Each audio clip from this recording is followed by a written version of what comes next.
kuliah Pendidikan Kewarganegaraan. Mahameru, Seru! halo, perkenalkan nama saya Hanifah Nur Aziz dengan di belakang 036. Di sini saya selaku Ketua Kelompok 4 Mahameru. Halo teman-teman, perkenalkan saya Salma Fauziah Raudatul Janah dengan di belakang 074 selaku moderator dari Kelompok 4 Mahameru. Halo teman-teman, saya Oktian Agil Oksana dengan NIM akhir 060 sebagai notulis dari kelompok 4 Mahameru. Halo, saya Alessia Anastasia Adia dengan NIM akhir 04 sebagai anggota kelompok 4 dari Mahameru. Halo semua, perkenalkan nama saya Fatia Firus Akila dengan NIM akhir 030 sebagai anggota dari kelompok 4 Mahameru. Halo teman-teman, perkenalkan nama aku Fitria Olorat Solika dengan di belakang 032 selaku anggota dari kelompok 4 Mahameru. Perkenalkan saya Reni Agustina dengan belakang 66. Saya sebagai anggota kelompok 4 Mahameru. Halo teman-teman, perkenalkan nama saya Rihada Ais dengan NIM akhir 070 sebagai anggota kelompok 4 Mahameru. Komisi 10 meminta supaya pendidikan kewarganegaraan diganti menjadi pendidikan Pancasila. Apakah ini termasuk nomenklatur atau substansinya yang harus dinamis ini? Maka itu yang harus kita lihat, itu yang harus kita urai, bukan ganti baju, ya, bukan ganti baju, ganti nama. Siswa kalau mendelivernya nggak optimal ya apa yang nggak ada yang didapatkan juga oleh siswanya begitu. Bahwa Pancasila itu menjadi rohnya juga untuk PPKN. Tidak hanya dilihat hanya satu titik itu. Share values for a better world. Budi Bansa Podcast.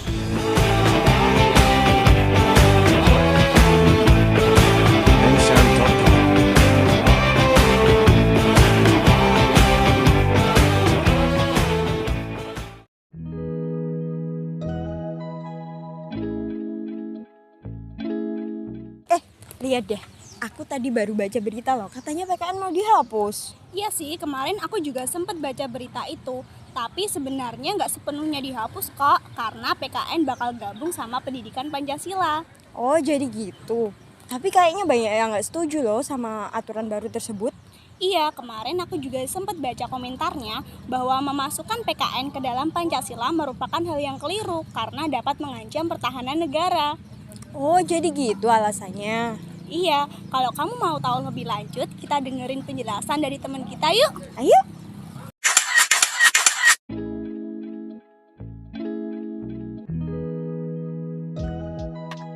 Pendidikan kewarganegaraan memiliki peran strategis dalam upaya pembentukan karakter bangsa. Pendidikan kewarganegaraan merupakan sebuah pembelajaran yang memberikan pemahaman dan pengetahuan untuk menjadi warga negara yang aktif, berakhlak mulia, mampu melaksanakan hak dan kewajiban sebagai warga negara yang baik, serta bertanggung jawab dalam kehidupan masyarakat.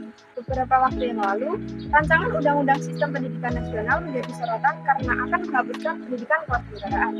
Sebagai gantinya, pendidikan kewarganegaraan akan digabung ke dalam pendidikan Pancasila. Pendidikan kewarganegaraan mencakup ideologi, identitas nasional, nasionalisme, demokrasi, wawasan Nusantara, hak asasi manusia, dan sebagainya. Sementara pendidikan Pancasila mencakup ideologi, nilai, moral, dan karakter Pancasila pada warga negara. Oleh karena itu, banyak pihak yang kurang setuju apabila kedua mata pelajaran tersebut digabungkan. Banyak juga usulan agar pendidikan kewarganegaraan dan pendidikan Pancasila dapat berdiri sendiri-sendiri.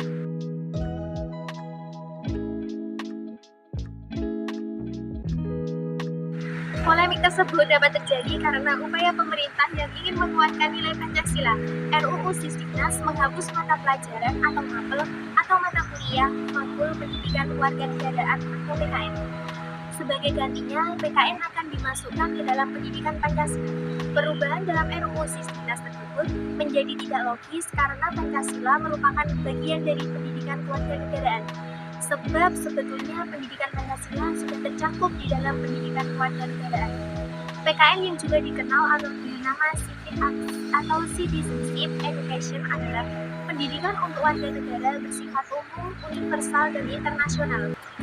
Ilmu ini dianggap sudah jelas kajian akademiknya, yakni mencakup identitas nasional, ideologi, nasionalisme, patriotisme, demokrasi, hak asasi manusia, pluralisme, negara hukum, konstitusi, cinta tanah air, wawasan Nusantara, geopolitik, dan geostrategi.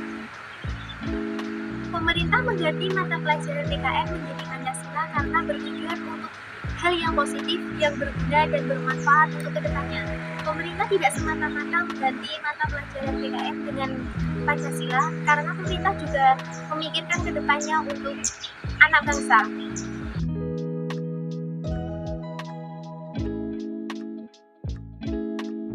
Dalam kasus penghapusan pendidikan kewarganegaraan, diperlukan pihak-pihak yang mendukung dan berperan dalam revitalisasi pendidikan kewarganegaraan.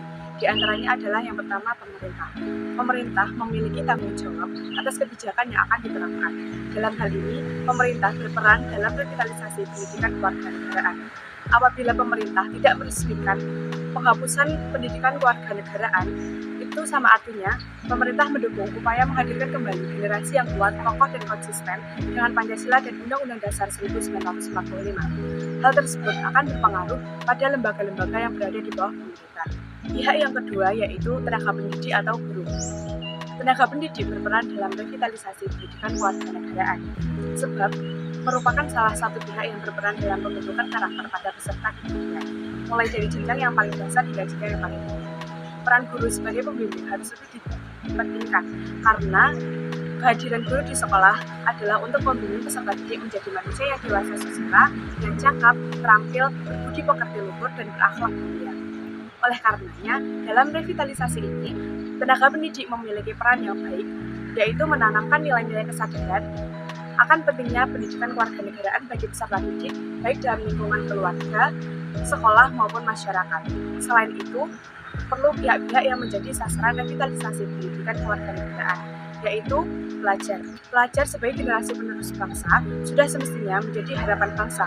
Melalui pendidikan kewarganegaraan, pelajar sebagai generasi milenial diharapkan bisa memahami dengan baik hak dan kewajiban serta tugas yang diembannya dalam membangun dan mengisi kemerdekaan dengan cara aktif berpartisipasi dalam kehidupan berbangsa dan bernegara.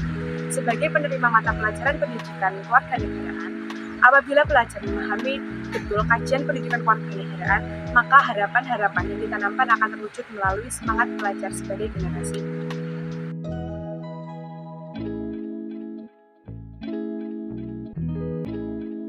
Pendidikan kewarganegaraan dapat berlaku di berbagai tingkat, mulai dari tingkat nasional, tingkat regional, dan tingkat lokal.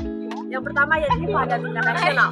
Dalam kasus yang telah disebutkan bahwa penghapusan pelajaran pendidikan kewarganegaraan di RUU Sisdiknas mencakup lingkup nasional, yang mana atas kewenangan pemerintahan pusat, kebijakan tersebut dapat dibuat. Keputusan ini dapat dilakukan melalui revisi kurikulum nasional atau perubahan hukum pendidikan yang berlaku di Indonesia. Ketika keputusan ini diambil, maka penghapusan pendidikan kewarganegaraan akan berlaku di seluruh sekolah dan institusi yang berada di Indonesia. Selanjutnya yakni pada tingkat regional. Beberapa negara memiliki struktur pemerintahan yang terdiri dari unit-unit administratif tingkat regional seperti provinsi atau negara bagian. Pada tingkat ini, pemerintah regional atau badan pendidikan regional dapat memiliki wewenang untuk membuat keputusan terkait penghapusan pendidikan kewarganegaraan. Hal ini dapat terjadi jika ada perbedaan kebijakan pendidikan antara wilayah-wilayah yang berbeda di negara tersebut. Dalam hal ini, penghapusan pendidikan kewarganegaraan yang berlaku di wilayah yang mengadopsi kebijakan tersebut. Sementara wilayah lain tetap menjalankan pendidikan kewarganegaraan. Selanjutnya yakni pada tingkat lokal. Di beberapa kasus, kebijakan pendidikan dapat ditetapkan oleh pemerintahan lokal, seperti kota atau kabupaten. Dalam situasi ini, penghapusan pendidikan kewarganegaraan dapat menjadi keputusan yang diambil oleh tingkat lokal. Ini berarti bahwa penghapusan pendidikan kewarganegaraan hanya berlaku di sekolah-sekolah atau institusi pendidikan yang berada di wilayah tersebut. Sementara wilayah lain tetap menerapkan pendidikan kewarganegaraan.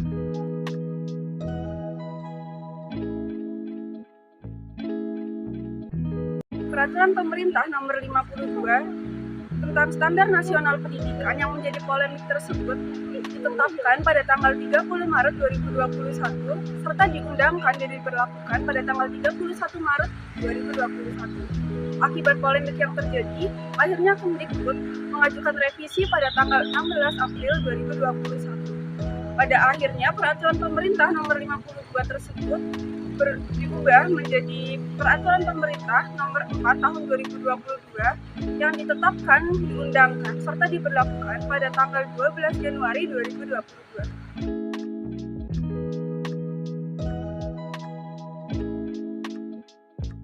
Sebagaimana diketahui bahwa pendidikan kewarganegaraan merupakan upaya sadar mengenai pengetahuan konsep paradigma negara. Kajiannya menjadi komponen yang cukup esensial dalam suatu pembelajaran. Capaian kompetensi dalam pembelajaran membantu menumbuhkan identitas nasional, khususnya pada generasi muda. Lantas, bagaimanakah strategi menjaga eksistensi pendidikan kewarganegaraan? Cara yang pertama yang dapat diimplementasikan yaitu mengembangkan pembelajaran dengan berwawasan multikultural. Secara berikutnya yaitu mengintegrasikan konsep pembelajaran dengan kreativitas dan juga modernitas. Kemudian, revitalisasi tujuan dan manfaat pembelajaran pendidikan kewarganegaraan. Cara berikutnya yaitu penyesuaian kebutuhan pembentukan moralitas, dan yang terakhir, konsolidasi dan sinergi antar lapisan masyarakat mengenai pendidikan karakter. Nah, itu tadi penjelasan dari teman-teman kita. Gimana? Udah paham? Udah dong. Sekian dulu ya dari kami. Terima kasih, semoga bermanfaat. Sampai jumpa. Berdasarkan pemaparan materi yang telah disampaikan tadi, kita jadi tahu tuh bahwa pendidikan kewarganegaraan tuh emang penting banget bagi generasi penerus bangsa. Apalagi bagi pelajar, mahasiswa tuh kita hanya bisa berkontribusi pada pelajaran ini karena merupakan salah satu upaya bela negara. Kita kan belum bisa nih jadi mengabdi untuk negara melalui berbagai profesi. Jadi pendidikan kewarganegaraan ini akan membantu masyarakat Indonesia, terkhusus generasi muda, untuk memiliki karakter yang baik dan dapat dikembangkan di kemudian hari. Nah, selain itu pendidikan kewarganegaraan ini juga menjadi salah satu media bagi pelajar, khususnya mahasiswa dan pelajar SMA pada umumnya, untuk membentuk moralitas yang sesuai dengan karakter nilai-nilai Pancasila. Melalui pendidikan kewarganegaraan dapat menjadi upaya bela negara yang dapat kita lakukan sebagai generasi muda dalam menyongsong generasi emas Indonesia tahun 2045. Belajar PKN dengan kesadaran mengemban tugas bela negara.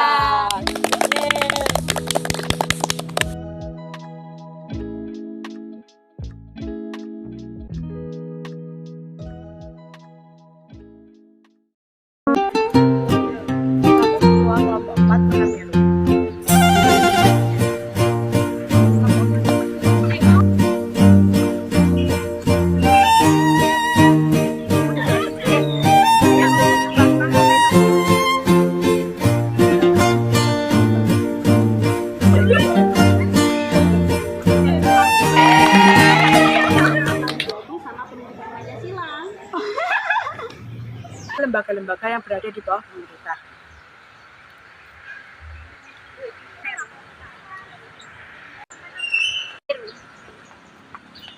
Meru seru-seru. Kurang kayak mau lu, kurang penting. Seru-seru. Berarti kata soalnya kita kan nggak ada itu teh. Nggak dapat. Apa?